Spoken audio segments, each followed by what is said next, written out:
Welcome to the Know It's Some podcast, bringing you the widest variety of conversational interviews for a well-rounded perspective on life. Because while it's true nobody likes a know-it-all, it's also good to know it's some. Here's your host, Steve Platt. That's right, folks. Welcome to the 10th episode of the Know It's Some podcast. I'm your host, Steve Platt. Folks, 10 episodes already. Thank you so much for your support.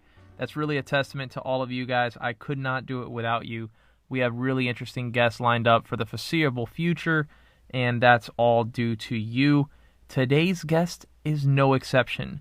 He happens to be the voice of Inter Miami. Yeah, he'll do that way better than I do. They're doing really exciting things over there with the Inter Miami soccer team, or should I say the football club. The ownership over there, David Beckham and the Moss family among the ownership. They're doing great things.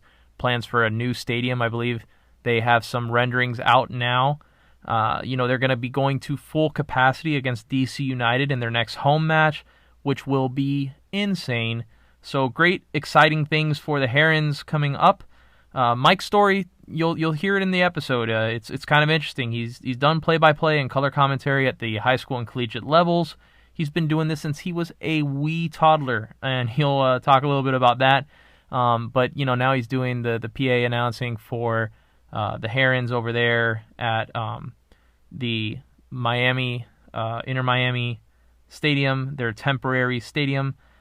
He's really got a voice, and you'll hear it. He projects that voice a couple times in the pod, including at the end of the episode. Really, really interesting story. Great guy. I really had fun interviewing him. And a couple disclaimers. So I did tell you at the end of the episode, we got some special things coming up. So for those of you who follow me on social media, you know that I'm going to be giving a shout out to everybody that's left us an Apple or iTunes review so far. And then also in this episode, there's quite a bit of talk about Christopher Columbus High School. And this is probably the third episode with an alum from that school. And just so you know, I'm an alumnus of Christopher Columbus High School, so this will happen fairly frequently. We're talking about 2 or so out of every 10 episodes will probably have somebody that's graduated from that high school. Why? Well, not just because I went there, but we happen to have, 3 Fortune 500 CEOs and many pro athletes and musicians and all sorts of business owners. The school has produced some really interesting people. So by virtue of the fact that the alumni base is extraordinarily interesting, we're going to have a lot of that alumni base on this podcast. So that will happen. If you guys are not from that high school, and I know that most of my listener base is not from Christopher Columbus High School, that's fine. I do save it for the end of the episode, but there is a lot of talk about Christopher Columbus High School in this episode, and that's something that is just going to continue to happen anytime I have an alumnus from that school on this podcast. It will be a segment. So that's really it in terms of disclaimers. I'm really excited about this episode. I hope you are too. And without further ado, the voice of Inter Miami, Mike Marinelli.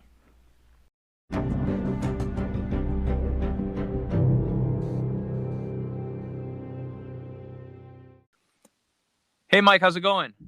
It's going well. Welcome to the Know It's Some podcast, Mike. I'm glad to be here, Steve. I really enjoy podcasts. I've gotten into it, obviously lately, but it's one of those things where, you gotta grow on it there, right? Yeah. You gotta start getting into it, and then once you find one you really like, the rest is history. You're hooked. Oh yeah, and there are too many podcasts out there. I'm adding to the problem. You don't have enough time to listen to all of them, and seems like everybody either has a realtor's license or a podcast these days. So, one of the two. But it's good to have you on here. I'm really excited about this interview because I've seen you do what you do since I was like 14 years old. And to see whether it's good or bad, that's the question. It's debatable, I'm sure, but for me, I think you're amazing at this. You were kind of made for this. and that the voice that you are able to I guess kind of exalt out there.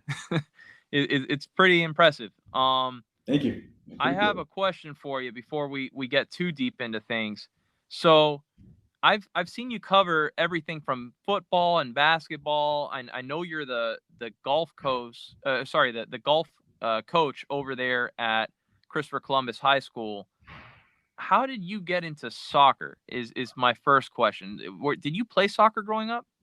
Okay, so like every American child, you begin by playing soccer, right? Like that's most kids' first sports, right? Like that's Yeah. when you sign up first because everyone's just running around and kicking each other, and that's what I play. I played at I guess it was the AYSO back in the day, Okay. over in Kendall, over at McMillan Park. I started playing as a little kid, but that was it. I played maybe until I was maybe 5, 6 years old. That's as So far as I went. no soccer in middle school, high school, college. Nope, no interest in it. Believe it or not. That's and funny. then obviously once I got into the announcing side of things, it definitely blossomed. My love for soccer started then. I started announcing collegiate soccer over at UM. I did collegiate soccer at FIU, women's and men's. So that's where it really started. The whole soccer thing. You have a leg up on one of my previous guests. I interviewed a guy named Adam Schick, a buddy of mine, a few episodes ago, and he was the voice for Orlando City back in 2015 and 16. Okay. And then he did some stuff for the Tampa Bay Rowdies, and now since 2017, he's the voice of Atlanta United. Cool. Over there on the radio. And he said when he got the Orlando City job that the interviewer asked him, why he should get the job when he's never played a day of soccer in his life. So you have a leg up on him, seeing as you had kind of done this before at the collegiate level, and then at least you played growing up. I always say, you know what, you gotta just jump right into it and make it till you make it. Why not? For sure. So tell me a little bit about the broadcasting thing. So when did you start developing an interest in broadcasting? So what's funny? It's a funny story. I mean, I actually started this when I was like 2 years old. I know Really? that's crazy, but I had somewhat of a gift, right? That I started to. I guess when you're a kid, you realize that you have some talents, right? My dad actually has a video of me. I think I've said this somewhere before, but my dad has a video of me when I came back from a circus, believe it or not, in Miami, with the old Miami Arena, right? So we go there. Yep. And we watch this circus, and I guess I'm this 2-year-old kid, and I saw the ringmaster, right? The guy in the middle with the microphone and the big top hat, the long coat, long red coat, saying, "Ladies and gentlemen, welcome," and that just, it just, for whatever reason, that image, I remember it, stick it in my head, and then I go home and I had an older sister, and what she was, she obviously would do all these shows and stuff, right? She was like a dancer, so she'd come out and I'd announce her. So she'd be like, introduce me to the crowd. So that's how it started. I had a little green jump rope, and I said, "Ladies and gentlemen, welcome to." And so that's how it all amazing. started. Believe it or not, that was my passion. And then, of course, obviously, I love sports. So the whole attraction to sports announcing kind of started right there in the circus. Believe it or not. Now, did you were you a journalism or telecom major in college? Funny story. Was not a journalism major, not a communications major. I did not study even 1 second of communications in college. Amazing. And it's funny how that worked. I actually studied history and political science. I had dreams of becoming some sort of politician, and then I realized that is not for me. Right. Came to your senses. Gotcha. Yeah, it came to my senses. I don't know anybody that, any person in their right mind that would want to do that. No. But, I quickly realized that that's not for me. And of course, life kind of has a funny way of just putting you in your path. And that's sort of how it happened for me. You really unexpectedly, things just sort of happen. Inter Miami has an incredible amount of energy behind it, excitement, and quite a following. Miami's come a long way in their soccer journey. They had the Fusion back in the day. Sure. And I had some friends connected with them, but sadly that didn't work out. And as soon as a name like David Beckham's starts popping up, right, that's Mhm. immediately going to create excitement, and people were like, this can really happen, right? Well, what I think is And amazing is that you have the city of Miami and Miami-Dade County, South Florida in general, has such a mixture of cultures, right? oh yeah, And we all know that soccer is the biggest sport outside of the United States. I mean, it's the global sport, and we're in a global, county. yeah, So the passion is there, and we have to capitalize on it. I mean, you can see the fans, the crazies, I call them. They are passionate. You got these supporter groups, Vice City, the Siege, Southern Legion, all of them, and they are so dedicated to football in South Florida. It's yep, huge. It's huge. And then you throw David Beckham, throw the Moss family, yep, typical Miami people, right? The Miami boys jump in on hmm it, and it's a really cool mixture of people, and the stars are out at every single game. Last game you had Tyson Fury, right, the heavyweight champ of the world, sitting in the stands taking pictures with people. that's awesome. David Guetta, Mark Anthony, Tom Brady, Dave Grubb. Yep, All these guys are at the games every single week yep. because there's this star factor. This, you're in Miami, the cultural hub, the cultural city, and then you got all the stars out there. I mean, to me, it's a perfect recipe for something that could be really, really big. Oh yeah, and I think it will continue to grow, especially Tom Brady's now being exposed to what football really is, right? Um, or I got excited not just when David Beckham's name got brought up, but when the Moss family immediately got involved. Their involvement means a lot to the entire Cuban community down in Miami. I'm half Cuban myself. Mhm. And to see them get involved, they're also alumni from the same high school you and I went to. Yes. So just really, really great to see, that it's not just some foreign owner coming in here. This is Miami. This Right. team They feels understand like the Miami. atmosphere. They understand, the politics behind Miami. I think you need that in order to Hmm be successful in Miami. It's a very small town, but in a very big area, right? So they always say that Miami's a small city, Oh and yeah. nobody believes me when I say that until you move here and you experience it. But everybody knows everybody. Oh, what? Where else in the world do you say? Oh, where'd you go to high school? Isn't that crazy? Oh yeah. It's nuts. It's You don't see that anywhere else in the United States that I've done. it's unique. It's unique, and it's wonderful. It's a unique culture. I'm proud to be from there. But with this team, right? It seems like even though soccer's been in the U.S. for some time, this Mhm. seems like football, like European soccer, like football Yeah, coming to the U.S., like South American soccer yeah. coming to the U.S. A friend of mine, Um, he's from South America, and we went to one of the watch parties, and he looked at me and he goes, "This is just like it is back home." And I'm like, "That's what we're going for," that's because amazing. That's awesome. I feel like we've had the MLS for a long time in the United States, but it's turning into what the rest of the world knows of it as soccer, and Oh yeah, that's huge. Miami's the perfect city for that, I think. Sure. So let me ask you, how did you get the call and the invitation to come be involved with this team? Well, it's funny. They did a really nice piece. Our CCNN, Christopher Columbus News Network guys, they actually did a really nice package on my story and how it happened. It was actually completely uh, random, right? So I'm sitting here at my desk in my office here at Columbus. I'm the director of admissions by day, right? That's my main salary. That's my main job that pays the bills, Got you. right? So I'm sitting here at my desk. All of a sudden, Georgie Moss Jr., right? So George's son comes by Hmm and he goes, "Hey, what are you up to?" I'm like, "Well, I'm working." What do you think I'm doing? He goes, "Would you be?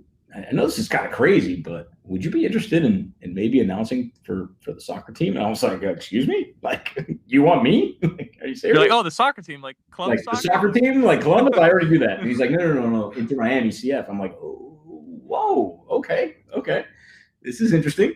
Uh, and so he sent me some scripts to read, and he's like, record this demo. Mm-hmm. So of course, what do? The amateur hour that I am, right? I run up to the CCNN Live studios and record it in a closet, right? That's awesome. On a little Zoom, they call them, or whatever, on one of those little microphones. Mr. Delgado edited it for me, gets it done. We submit it to the game ops people over there at Inter Miami. They obviously liked it, and the rest is history. They asked me to come in to do a USL game. Okay. Probably one of my worst announcing gigs I've ever done, but I guess they saw the potential. Just because there's a lot of differences in professional soccer from going from college to pros. Right? There's a lot of little intricacies that you just don't pick up until you actually experience a game. Mm-hmm. So there's a lot of little things that go forward, but each game I feel like I'm getting better and better and having more fun with it, and I think that's important, and the people, the fans seem to be appreciating it because they hear the passion, they hear the excitement in my voice, and I think people feed off of that, and that's what you want. And it was so hard because I obviously came in also during a COVID year. Yeah. So reduced capacity in stands. It was tough. Now 200 people, right? I'm like, I announced more people at a high school game. But eventually the crowds start coming back, and now we're at, I think, about 8,000 fans. And then by next home game against DC United, we should be at full capacity. That's for the first awesome. time ever. And that place is going to be absolutely rocking. All right. It's a middle bowl, and it's loud with 2,000 people. I can't imagine how loud it's going to be with 18,000. Oh, and people are itching and straining to get out there. You know what I mean? Sure. After last year, they want to be out there. They want to be supporting the team. Well, I knew we were up to something when we had that last game of the season, right? I don't know if you remember, but it was in the middle of a hurricane. Okay. It was literally a hurricane. I was just thinking, I don't even know how I'm going to get up there. It was so windy and rainy, and these rain bands are swarming through. And I look over in the north stands, which is where our supporters sit, and they're going absolutely nuts. And I said, wow, we're on to something here, boys. We are on to something. This is going to be a lot of fun. So with that, being on to something, how does it feel inside the organization? I know I'm putting you on the spot in case somebody, one of your bosses is listening to this, but what does the organization feel like? What's the atmosphere within there, from the top down? Yeah. So I don't really get to experience a whole lot of the inside, backing of the team, just because I'm technically, as a public address announcer, that I'm sort of a subcontractor, right? So they hire me out. So I'm not an actual team employee. Got you. However, I can see the interworkings of the team, and there's just so much passion and excitement, right? They want to win. You can see it. They got the highest payroll in the league for a reason, because they want to win.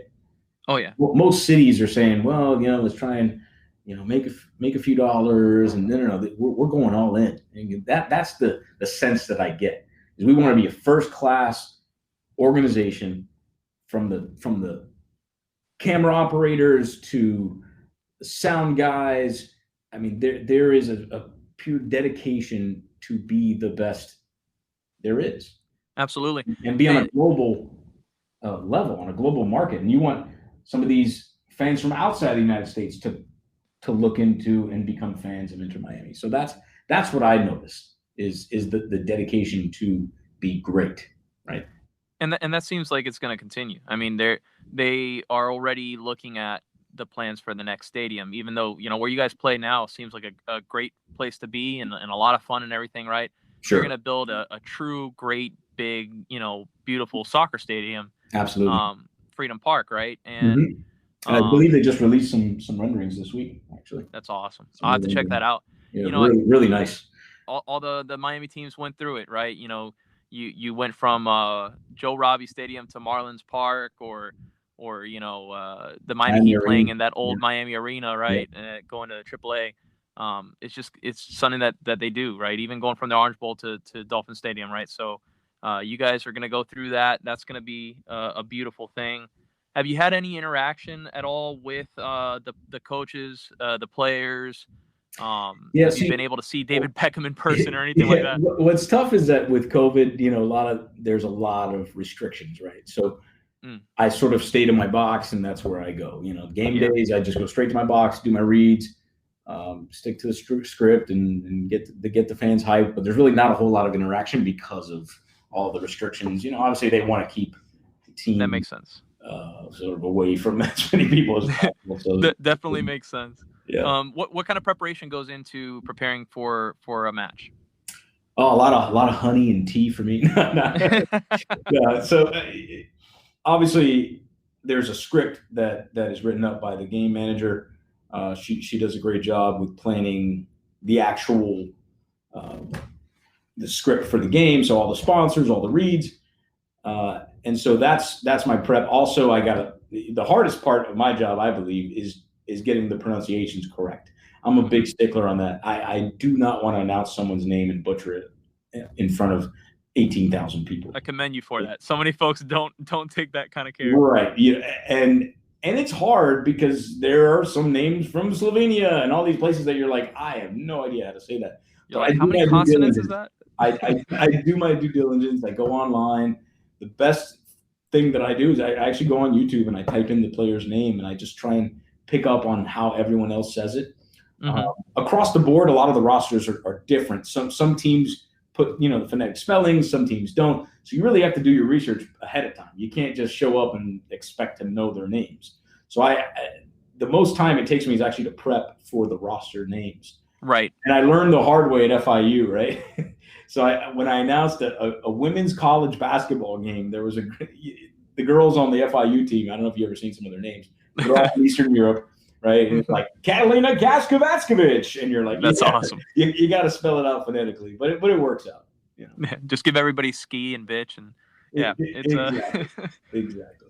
That's awesome. Have you found when you do play-by-play for other things? I know you announce high school level. You've done collegiate. Mm-hmm. Do you now have you developed kind of like your own style? Do you have your own feel for things?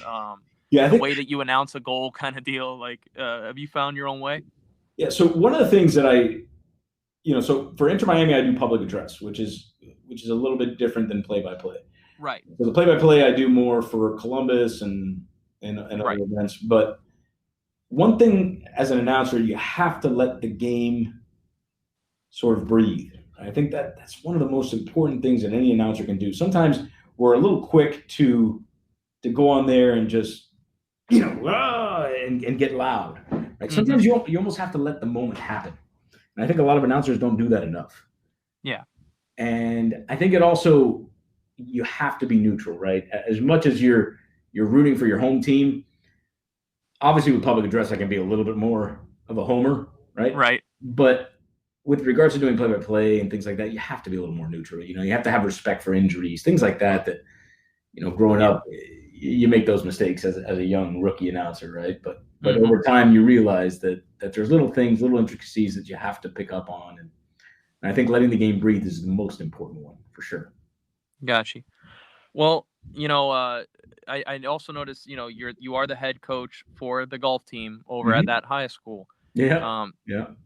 Just tell me a little bit about what golf means to you, how you got started playing and kind of why you decided to take on that mantle as the golf coach. Yeah. So like I said, I'm always a man of many hats. I want to I feel like I have to be busy.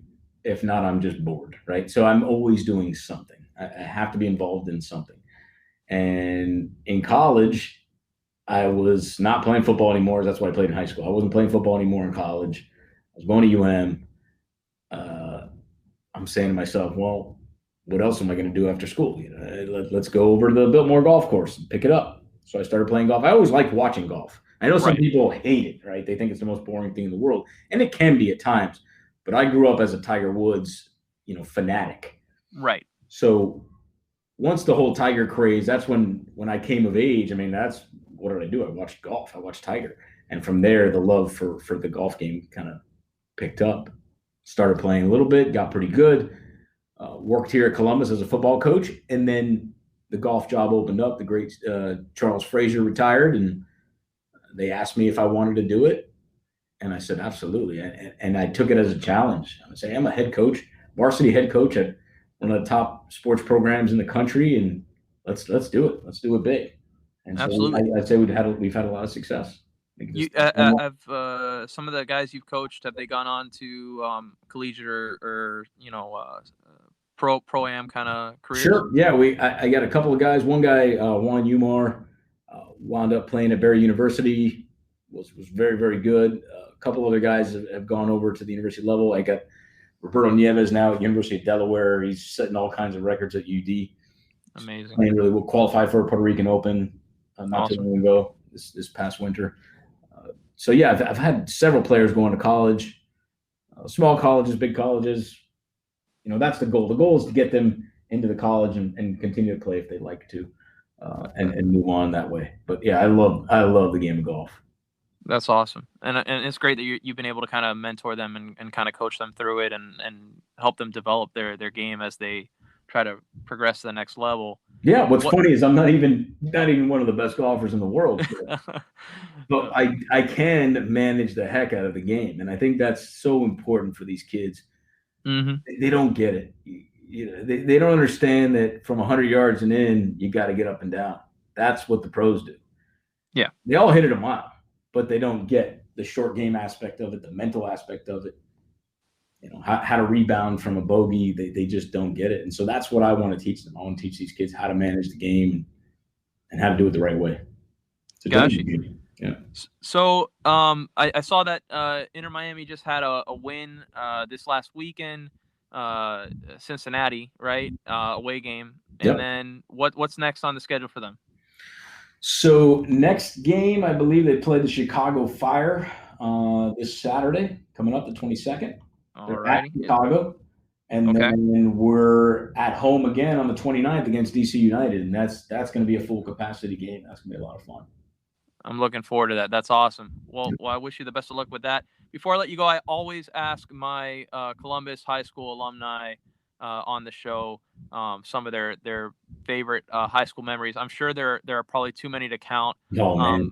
But it's and it's hard because you work there too. Yeah. But was there a teacher or two that really had a significant impact on you while you were there, or a moment that really stood out to you in your 4 years at Columbus? Oh man, that's so tough. That's crazy. You're the one guest that I think gets a pass on it being the hardest question ever. It has to be because I work here. I've had so many cool moments as an employee, as a kid. It's hard to ask what your top Columbus moment is when you're still there. Actually, I do know what it is. Okay, I'm gonna give you my top moment. Okay, there's a young man by the name of Danny Casada. Okay. Danny Casada had cystic fibrosis, and he was pretty much doing really bad. And there was a moment where we hosted a graduation ceremony for him, right? Because he wasn't going to make it through the school year. He wasn't able to physically attend school anymore. And there was the greatest moment, in my opinion, in Columbus history was that day that he graduated in the gym. His family was there. His friends were there. His whole senior class was there. We gave him his diploma. I helped kind of coordinate that event. And just to be there was not a dry eye in the room. Unfortunately, DQ passed almost a couple of years ago now. But I know it's very sad, but it is the greatest moment that I can remember in Columbus. And again, I've had so many fun moments, so many exciting, state championships and things like that that I'll never forget. But that moment to me was what Columbus, the brotherhood, that's what it's all about, man. It's funny that you chose that because those have been my favorite Columbus moments are the ones where the Columbus community rallies around. Yeah. And we had a teacher there, still teaches there, a friend of yours, Bob Linforce, who had cancer. Yep. And I remember the community, students and teachers alike, were shaving their heads in solidarity and donating and spreading awareness and just, the teachers were there for him and for his family in a really tough time for him, and he credits a lot of that support to being able to overcome that and beat that. And what you just shared with me is what's special about that school. That's what it's all about, man. Brotherhood, it's a family rallying around together and take that with you the rest of your life, man. Absolutely. I always save the Columbus specific segment for the end of the podcast, so that way anybody that didn't attend the school can kind of tune out at around that time. Why would you tune out? Great podcast. It's a really great school. and anybody in the Miami area that has kids that are sons that are looking at high schools definitely need to check out that school because it really is like a family. So before we wrap this up, where can people follow you on social media? Absolutely, man. Have them go out to Mike MIC, okay, like microphone, of course. MIC_Marinelli. That's MIC_Marinelli, MARINELLI. That's on Instagram and Twitter. Go ahead and follow me out there. I love announcing for everything. So if you ever want me to announce something for you guys, just let me know. I can make anything in an hour. The man was born with a microphone in his hand. Now arriving to the breakfast table, number 4, Steve Platt. I love it. Thanks so much for coming on. I really appreciate your time, Mike. And, hope to have you on again soon. Anytime, Steve. All right. Take care. Bye-bye. All right. Bye.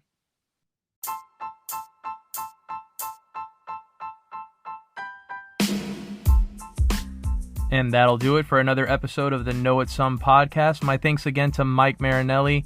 Really had a great time. That was a lot of fun. Vamos, Miami. So also wanted to shout out the following folks for their iTunes reviews. Patrick Simpson. He actually runs a podcast called Paranoid. They go into all sorts of, possible conspiracy theories out there and past historical events and things that the government might have done, right? And he doesn't push anything on you or anything like that. He doesn't wear a tinfoil hat. What he does is he presents like some of the theories that are out there so that you could go, oh, that's hogwash, or there might be something there.